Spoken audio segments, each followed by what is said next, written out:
So hello, everybody. I'm really excited to be here with Nathan Jacobs. I met Nathan several years ago as he was putting together a movie called Becoming Fully Human. It was really exciting to see that he was aware of the spiritual crisis that we're going through, let's say, in the West, and he was trying to kind of talk about it and propose some solutions. But Nathan is also a scholar who's associated with several universities. He's written papers, books. He is a visual artist. He makes paintings and illustrations, commercial art, and ultimately he's also a movie maker in a narrative sense, where he has made just a regular story movie and is also working on some projects now. So I think he's the perfect person to talk about the moment right now, the moment in culture, reenchantment, and how Christian spirituality is related to that.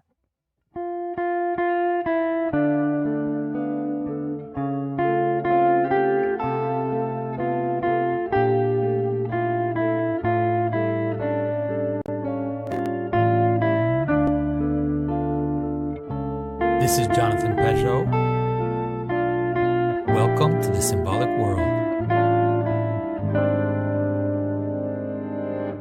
So Nathan, thanks for joining me in this conversation. I'm happy that you were able to find some time to talk to me. Yeah, my pleasure.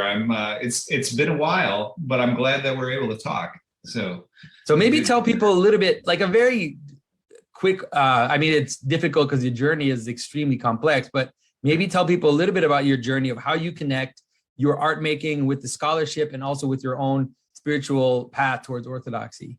Sure. Yeah, that is a long journey. I'll see how brief I can make it. This is a long form, Yes, it is a long form discussion, so you're okay. But I'll try to not spend all of it on that. So I'm sort of I suppose you could say I'm an artist turned scholar turned filmmaker, which I really see as the convergence of those other two phases of my life.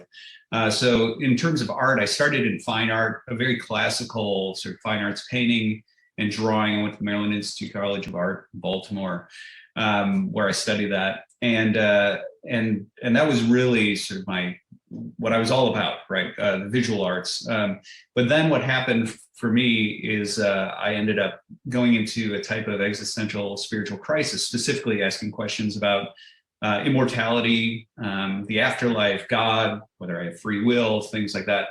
And that was induced rather peculiar. I'll skip that story, but I'll suffice it to say I was very interested in things like hallucinogenics, and those played a heavy role in awakening those questions in me. And that started me down this road of twists and turns. I had a Christian background. My mother was a Missouri Synod Lutheran, so a very conservative form of German Lutheran, her being German and then Lutheran.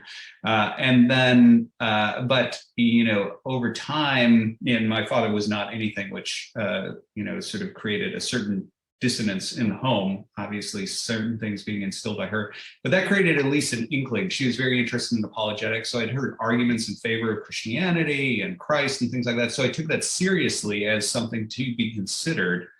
But as I dove into historical Christianity and sort of going down to its roots, largely in the roots of Western Christianity, started in Augustine, sort of worked my way out into the ancient influences in philosophy, and then forward into the way that developed in scholastic philosophy and then on into modernity, the more I became disillusioned with Christianity, actually, and over time became an opponent of it. Nonetheless, I had certain spiritual inklings about the world. I was convinced that God existed. I was convinced also that there was a significance to Christ, but I just wasn't quite sure what that really looked like.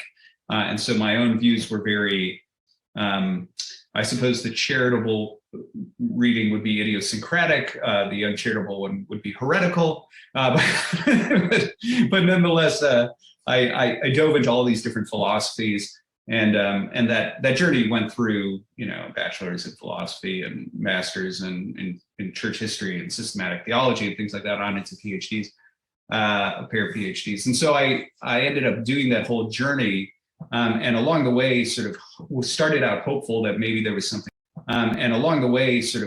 Started out hopeful that maybe there was something in Christianity, became an opponent of Christianity, an advocate of the God of the philosophers, and all sorts of ideas that would not be in keeping with historical Christianity, until in my doctoral studies, I discovered the Eastern Church Fathers. And I recognized this radical difference between the worldview I was reading about there and what I had studied for years in Western Christianity.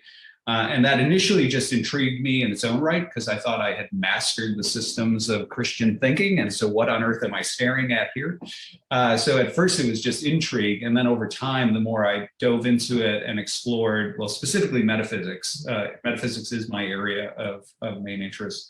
And the metaphysics that was there, over time, I became persuaded of the worldview itself. And then when I discovered it was still a lived practice, right? There was actually an Orthodox church, gorgeous Orthodox church, only 2 blocks from where I lived at the time.